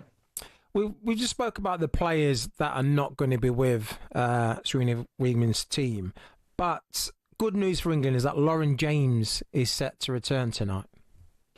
Yeah, no, she hasn't played since April because of a hamstring injury, and she is an incredibly talented player. We've have to manage the minutes. Sarina Wiegman said she's doing really well. She hasn't played games yet. She's likely to come off the bench in that friendly at Leicester against Jamaica. Said she's showing up well in the training sessions. She is a player that can cope with a lot and recover from it. And Jess Carter, when she spoke to us earlier today, she said it's so exciting to have Lauren James back. She's come back as almost a new player. She's fresh and she's sharp. She's a pain to play against. She said good luck to anyone having to play against her in the tournament. And I think if you've got a fully fit Lauren James, she is going to be in the England starting 11. And I think quite a few of the positions in the starting 11 are probably sorted. Hannah Hampton will start in goal, of course, because no Mary Earps, and the 2 other goalkeepers haven't got any caps. Lucy Bronze, Leah Williamson, Alex Greenwood, probably Jess Carter at left back, Walsh and Stanway. Stanway's been managing an injury, and then Lauren James sort of at the top of the midfield, if you like. Hemp one side, Mead the other, and Russo up front. But then you look at some of the other players in the squad and think, we've still got Ella Toone, still got Grace Clinton, Jess Park. Chloe Kelly was the match winner in Euro 2022. Aggie Beaver-Jones is a real talent, just looking at sort of the midfield and attacking sense. So they have got options, and I wonder who the stars are going to be off the bench, as we saw at times 3 years ago when the likes of Russo and Toon and Kelly stepped up. Who are those players that are going to step up? But just purely on Lauren James, I think that if they can get her into a position where she can play at least 60, 70 minutes in that first game, I think you have to put her in there because she can be a real game changer. It's interesting that point, Jeff, actually, about the substitutes who will make that impact off the bench, because Serena Wiedmann is known for just being such a brilliant in-game manager too. And actually, she's been talking about her future. She's got a contract, I think, until 2027. Says she's obviously happy with what she's doing at the moment. But, you know, you talk about that group of death and this different build-up this time around. You would imagine, though, surely, with the successes that she's had with England, you know, she's got some credit in the bank, however this tournament goes. Yeah, she's an extremely experienced manager. She had success with, did well with the Netherlands, and obviously has done well with England as well. They won 3 years ago. They got to the World Cup final a couple of years ago as well. And she was sort of asked about those comments from the FA Chief Executive, Mark Bullingham, because he said, we're delighted Serena's in place until 2027. I don't see any scenario changing that. So it looks like her job is not under any threat whatsoever. And she was talking about how she's evolved as a coach since she went to her first major tournament and how she's evolved as a person. And she said she always gets excited for big moments. She looks back and reflects on what has gone before and what she can improve. So I think she is somebody who has got that ability at the highest level to be able to change things during games, and she's not afraid to make big calls as well. And I think when you look at that England squad, some of the players who probably won't be starters but could come off the bench, there is talent there, and it's kind of about everything coming together at the right time. As we saw, there were a couple of moments 3 years ago in the Euros where there was one game where England just weren't quite at it, but they managed to turn it around and they showed that character. They got to the final of the World Cup, but obviously were beaten by Spain. I think Spain will be the favourites to win this. Spain is ranked second in the world, Germany third in the world, England currently fifth in the world. So England, quite rightly, one of the favourites, but everything has to align at the right time in a major tournament, whether that's the women's game, men's game, whether it's football, whether it's cricket, whatever it is. In terms of players who will need to step up at the tournament, do you feel Alicia Russo is going to be crucial for England's success? Yeah, I think she has continued to improve, and obviously there are a number of Arsenal players in the squad who ended the season domestically with winning the Women's Champions League against Barcelona. They had a bit of a poor end domestically to the season in terms of their defending, and you just thought, well, Barcelona are going to absolutely wallop them in the Champions League final. Yet they managed to come through that and win. So there's a number of Arsenal players in the squad, the likes of Russo, Chloe Kelly was on loan there, Beth Mead, Lotte Wubben-Moy, Leah Williamson, of course, the England captain. So there's players going into it with confidence. And I think Russo has shown domestically in the WSL and also in the Women's Champions League, and also for a country, she's got 50 odd caps. She scored at a rate of almost a goal every other game. And then you look at players like Beth Mead, who can pop up with goals, 35 goals in 67 caps or thereabouts. So, but I think Russo is so key. I actually think one of the most underrated players in the squad is Lauren Hemp of Manchester City. Now, she had some injury problems last season. I think when she turns it on, she can be absolute dynamite. She can be absolute magic. She can score goals. She can create. But as I said, you've got to have all the players playing kind of to their best, and everything just to fit together like a jigsaw puzzle at the right time. But yes, certainly Russo has shown domestically and for a country, and of course in European domestic competition, just what a good player she is. Jeff, just before we let you go, would you have had that little chilled number we had out the break in your kind of playlist? We know you're a big DJ. I couldn't actually hear it, so I don't know. It was a banger, Jeff. It's like a nice little Ibiza, chilled one by the pool, that kind of thing, or is that not really? Well, I do, as many people know, I'm also a DJ, and I do like Ibiza, and I do like my chill out and my house music and everything, and I think it's... I just wish I could have heard it now. And we'll send it to you, Jeff. Put it in your playlist. Jeff, thank you very much indeed. Cheers, Jeff. Cheers, guys.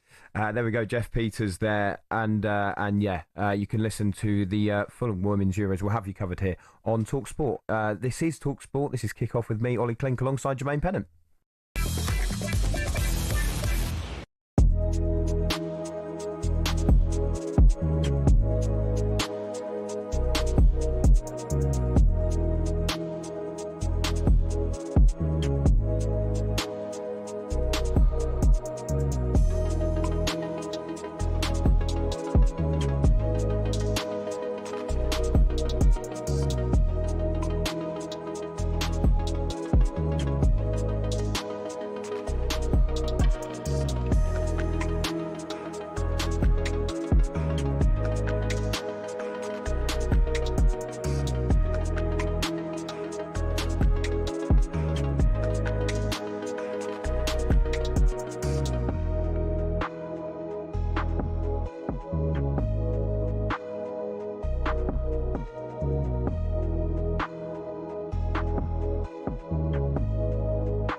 good afternoon. This is Kickoff here on talkSPORT with me, Olly Clink, alongside the former Arsenal and Liverpool and what was it? Is it Pune City? Pune. And what did I say the other day? Pune or something? Pune, yeah. Pune City. Yeah, Are they at the Club World Cup? They might be. Well, it depends if they're consistency enough. Plenty still to come for you. Jermaine's going to be with us for the next half an hour or so. I'm going to talk to him a bit about retiring in football. James Haskell's made some interesting comments on a talkSPORT podcast on After the Lights Go Out about when to retire as a professional. We'll see what Jermaine has to say about that. He's been asked to be in the Ballers League, so he hasn't quite finished yet. And of course, we'll be building up to the big game. England under-21s against Germany in the Euros final. We'll bring you the team news for that in just a moment. But first, we have some breaking news. Chelsea have reached an agreement, Jermaine, in principle, with Dortmund to sign Jamie Gittins. He's 20 years old. He's a left winger. He's highly rated talent, of course. The fee that was being talked about was around 45 million. That's not confirmed, by the way. That was just what was being fair. I mean, it's a fair amount of cash. And there might be some people, Jermaine, that look at that and go, oh, right, Chelsea, another young forward. But as a left winger, actually, when you think about it, Sancho's not going to be there. And then there's the situation with Mudryk. So this is a big chance for Gittins, isn't it? I mean, he might find himself frustrated into that starting 11. Yeah, like I said, on the left-hand side, you would say it's probably the weaker area of their forward play. And if you're coming in now, you're thinking, well, this is mine for grabs and to take. So, come in, have a good pre-season, and hopefully he can claim that left-sided position. And also, Chelsea, look, they're building for the future. Obviously, they want to be competitive now, but they've got one eye also on the future as well, hence why all this younger but you say one eye on the future, but it does feel, though, that, almost every single signing for Chelsea didn't have that policy of no one under the age of 25. But you can is that sustainable, though? No, well, PSG did it. Yeah. You look at their team, they're starting, there was 18, 19, they've got a very, very young, inexperienced squad, but with the belief and the great tactical through the manager now and how to play. And it's worked. So you can have a young squad and be successful. You have to have the right players, the right manager, right formation, and the right style. Okay, as I mentioned, it's a big night for Lee Carsley. His under-21 side are taking on Germany in the Euros final. And with the lineups, here's your match commentator, Joe Shannon. Yeah, good evening, Ollie. With England's young guns on the brink of history tonight, Lee Carsley has named an unchanged side after victory over Netherlands in the semis. So Elliot Anderson keeps his place despite Tyler Morton's return from suspension. Birmingham's Jay Stansfield will stay up top, and Harvey Elliott has been England's consistent scoring threat. He is fit to play tonight, and the Liverpool man's 2 goals against the Dutch here in Bratislava took his tally for the tournament to 4. England then have James Beadle in goal, Livramento, Cresswell, Quansah and Hinshelwood at the back, Scott and Anderson in the holding roles, Elliott, McAtee the captain, and Hutchinson behind Stansfield up front. Germany are unbeaten in 20 and, like England, are chasing a 4th European Championship title. They make 2 changes to the side that cruised to the final after beating France 3-0. Defender Max Rosenfelder is only fit enough for the bench, so Tim Ehrman comes in, and Brighton's Brian Gruder replaces Ansgar Knauf in the other change. Nick Woltemade is undoubtedly the danger man for Germany. 6 goals at this summer's Euros, and that is 1 short of the all-time tournament record. Germany have Atabolo in goal, Collins, Ehrman, Arayambi and Brown at the back. Gruder, Martel the captain, Reitz and Nabel in midfield, Woltemade and Viper up front. Remember, Germany have already beaten England at this tournament back in the group stages, but the young Lions on the brink of a 4th European title, and they would become the first team to retain the trophy on 2 separate occasions should they win tonight. It is England against Germany in the under-21 Euros final in Bratislava.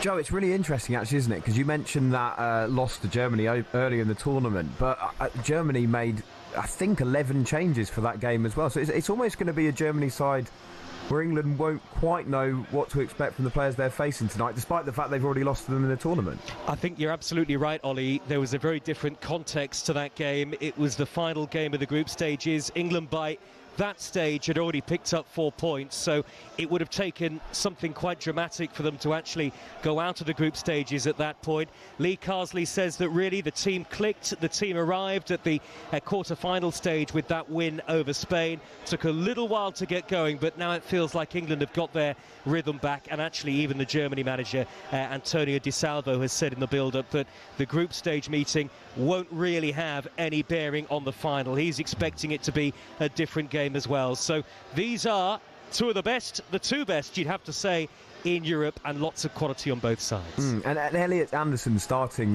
for England. He hasn't started in every game. And actually, do you think, Joe, that the way that Lee Carsley has kind of rotated this squad throughout the tournament has been quite effective? He's kind of seemed to have given players rest, and whether it was tactical decisions, of course, that would have come into it too, but it feels like he's made sure that these players are getting rest at the right times. He's making sure that they're all fresh when it comes to getting all the way to the final. Yeah, I think so, Ollie, and at the same time, I also think he's now found his best team, certainly for this summer. I mean, I thought Elliot Anderson, as a lot of people did, was absolutely outstanding in the Premier League at Forest last season. I'm sure Newcastle, had they been able to, would have ideally wanted to hang on to him.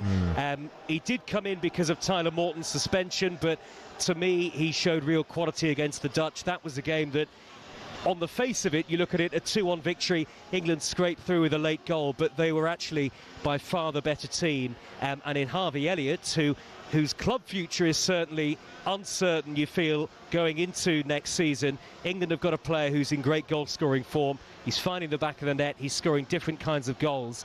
And that could be key tonight, because maybe the one question mark for England has been that central striking position at this tournament. Yeah, they've also got a good squad depth in their subs as well to come on. You know, like I said, Tyler Morton come on, Archie Gray, Arsenal's Ethan Nwaneri, we know how good he is as well. So, you know, if they do need to dig deep and get a little bit more firepower, they've also got that on the bench with Jonathan Rowe. So they're looking in a good place. Yeah, you're absolutely right. I think the likes of Nwaneri and Rowe, who now plays his football for Marseille, the former Norwich man, might have both been pushing for starts going into the final, but I suppose Lee Carsley's thinking is that you don't change your winning team. That said, as you say, lots of options on the bench should the game be going against them. I mean, Archie Gray, who's played a heck of a lot of football for Tottenham over the last year or so, and players who, like Hayden Hackney, who've been excellent in the Championship for Middlesbrough. He got the assist for the winner in the semi-final. He's somebody who can come on, get his foot on the ball and control the game. So there is depth in this England squad. You can understand Lee Carsley's starting 11, though, I think. You mentioned Lee Carsley there, Joe. Before this game, he was asked whether the future has ever been brighter for the England national team.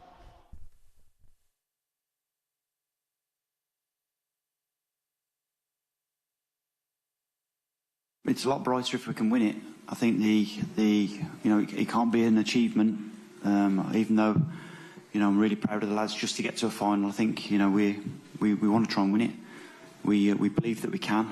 We've got a lot of respect for the teams that are in it. We've showed that every single game that we've had. But I've got a lot of belief in this squad. The way that they approach every training session, how committed they are, how together they are, has been a testament to themselves, and it's good that they're getting the rewards that they deserve. We've got a squad that believe that they can win, which there's not a lot of hope. There's more belief, which is important to, if we're going to go that one step more, which is generally the hardest step now, is getting over the line. Jermaine, obviously you played a lot of games at this level, and more on from the players obviously making a name for themselves and hoping to get into that England first team.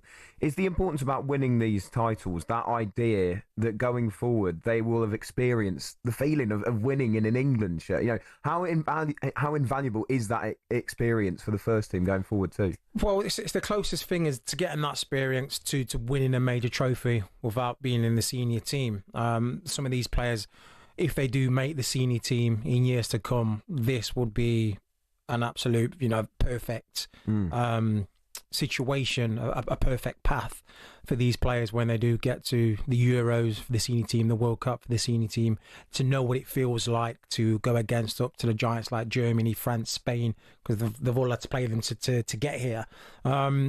And yeah, an international football has a different certain knack. It's a little bit different than domestic football, Premier League or the Championship. And that's why some managers are successful at international level rather than, the domestic level.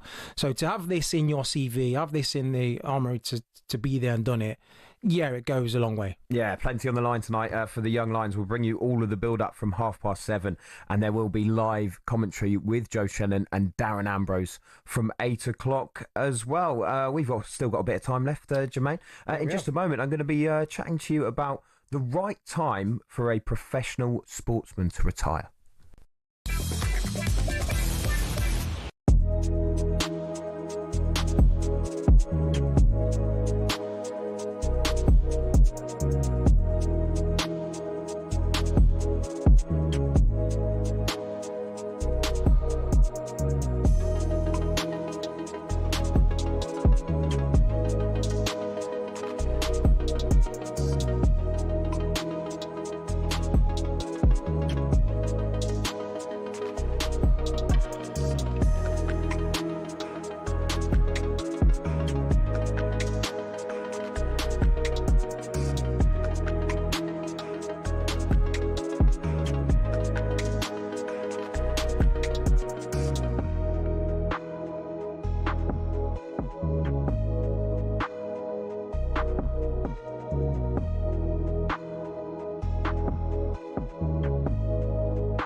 Good evening, this is Kickoff here on talkSPORT with me, Olly, Clink. I'm alongside the former Arsenal and Liverpool winger Jermaine Pennant.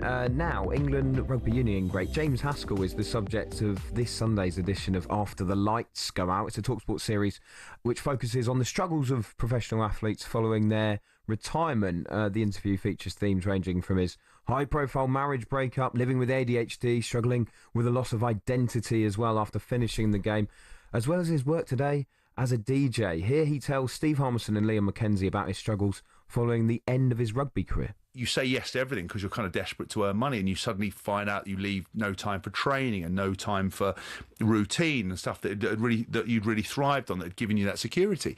And then you've got the emotional thing of going, who am I now? And what am I? And I think you end up getting pulled from pillar to post, trying to do things that maybe you wouldn't ordinarily do, or you're doing like new things you haven't done before, and all of that emotionally can get in the way. So it was a really weird, challenging, hard time that then went straight into COVID. And all my job and stuff was public facing. So all the things that I did were all about kind of performing in front of crowds. Suddenly I didn't have a crowd. And it was very hard. And I probably got it wrong for quite a bit of time. But the one thing that I think saved me was I had always done therapy. So I knew this was going to be hard. So I went and I went back to doing therapy again, and I dealt with it, and I managed it. And I suddenly realised the things that I was feeling were pretty normal. It's interesting about obviously the lifespan, or the lifespan of a career of a professional sports person can be short, of course, and we know that. And you retired 2017? No. 2017, 18. 2018, yeah. And how old were you at that point? Around 30. What was it now? 25? What, 6 years ago? 30? 36, yeah. 36, yeah. Yeah. When did you kind of know it was the right time? Because actually, to be fair, relatively speaking, for a footballer, 35 I was. 35. To go to 35 still is, it's a long career. Well, that's the average age of a professional footballer to retire at 35, and it is probably the most difficult decision you're going to make in your career. Not only because you will no longer play the game that you've loved since you could actually first kick a ball in a park and with friends and with family and whatnot, you are now no longer going to be doing your job, doing what you've only known, and the next step is scary. It's a world of unknown. It's like, okay, I'm no longer now playing football. What do I do?